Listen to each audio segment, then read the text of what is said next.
Sveiki vaikai. Šiandien mano rankose labai graži knygutė, kuri vadinasi Juodasis šuo. Knygutė labai gražiai iliustruota. Aš ją skaitysiu ir rodysiu joms tuo pačiu iliustracijas. Taigi pradedam klausyti. Vieną rytą prie Haupų šeimos namo pasirodė juodas šuo. Pirmas jį pastebėjo ponas Haupas. O siaube, sušuko jis, ir jam iš rankų iškrito skrebutis. Ponas Haupas akimirksniu puolė skambinti policijai. Prie mano namo yra juodas šuo, didelis kaip tigras, pranešė jis policininkui.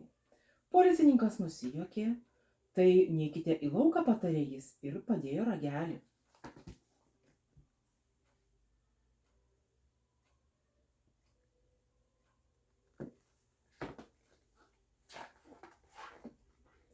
Antra atsikėlė ponia Haup. O siaube, suklykė ji. Ir jai iš rankų iškrito puodelis su arbata. Ponia Haup akimirksniu puolė kviesti poną Haupą. Ar žinai, kad prie mūsų namo yra juodas šuo, didelis kaip dramblys, šaukė ji. Taip, atsakė ponas Haupas. Ką dabar darysime, paklausė ponia Haup. Išjungsime šviesas ir jis nežinos, kad mes namie.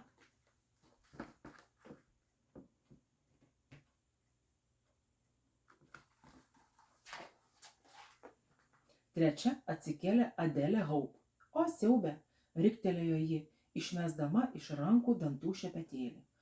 Adelė bemat puolė kviesti tėvus.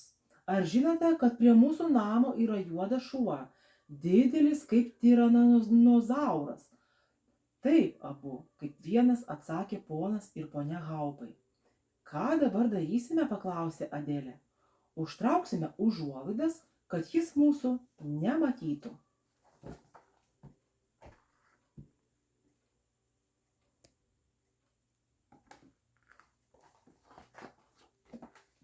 Tada atsikėlė Morisas Haupas. O siaube, sušuko jis, išmesdamas iš rankų pliušinį meškiuką. Morisas bematant puolė kviesti savo šeimą. Ar žinote, kad prie mūsų namo yra juodas šuo, didelis kaip didysis Džefis? Kas tas didysis Džefis, susidomėjo Adelė Haup. Nesvarbu, ką dabar darysime, nenurimo Morisas Haupas. Slėpkimės po antklode, suriko visi kartu.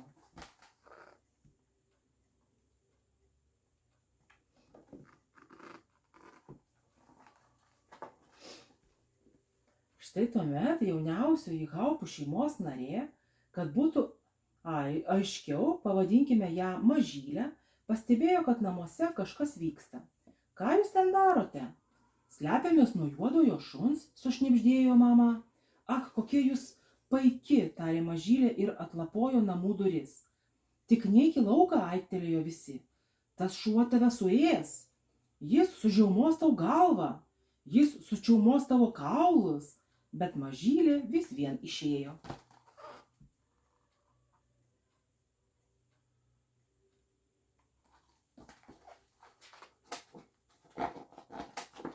Lauke juodasis šuo pasilenkė prie jos ir sušnopavo. Oho, koks tu didelis, nusistebėjo Mažylė. Ką čia veiki, padarėlį? Juodasis šuo ją pauostė. Štai kokio dydžio šuo. Siaubas. Na gerai, tarė Mažylė, jei nori mane suėsti, pirmiausia pagauk mane. Ir ji nėrė tarp palinkusių medžių. Bėgdama Mažylė sukūręs šią dainelę. Bėgti iš paskos galėsi, tik tada, kai sumažėsi. Bet juodasis šuo pasileido paskui ją.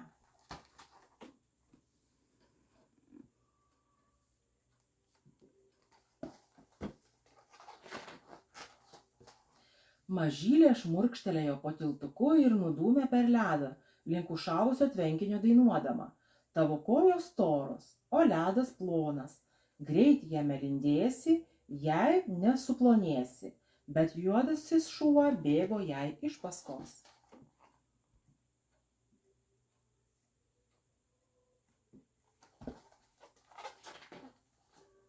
Tada mažylė nuskodė į vaikų žaidimo aikštelę, nušliaužė čiuožynę ir šoko į karuselę dainuodama.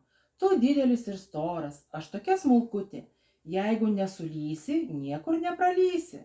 Bet juodasis šuo vis tiek bėgo jai iš paskos.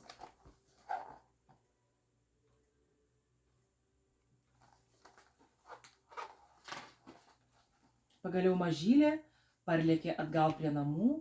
Jeigu eisi su manimi į vidų, sužinosi, kodėl jie visi pasislėpę, tarė ji šuniui.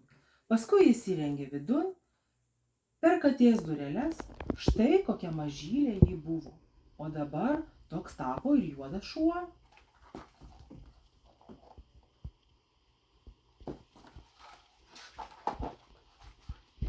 Atsidūrusi viduje, mažylė čiupo skalbinių krepšį, uždengė juo iš paskos įsispraudusi šunį ir garsiai sušuko. Kaip tik tą akimirką Haupų šeima išlindo iš savo slėptuvės. Tavęs nežiaumojo, sušuko ponė Haup. Tavęs nečiaumojo, apsidžiaugė ponas Haup. Tavęs nesuėdė, suriko Morisas Haupas, praleisdamas porą poetiškai surimuotų žodžių. O kur juodasis šuo, paklausė Adelė. Netarusi nei žodžio, mažylė pakėlė krepšį.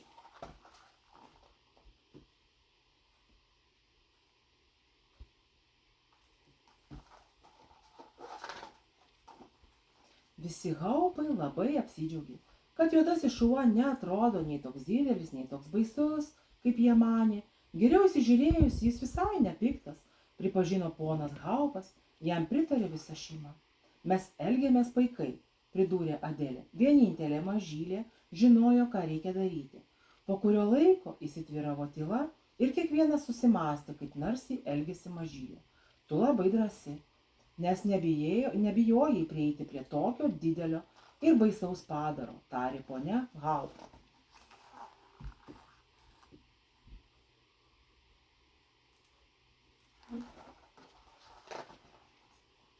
Bet man nebuvo ko bijoti, atsakė mažylė Haup ir atsisėdo prie židinio, o juodasis šuo nusekė jai iš paskos. Tai štai, vaikai, tokia knygutė, kaip šuo suplonėjo. Taip. Tai ačiū, kas klausėte ir iki kitų susitikimų. Iki.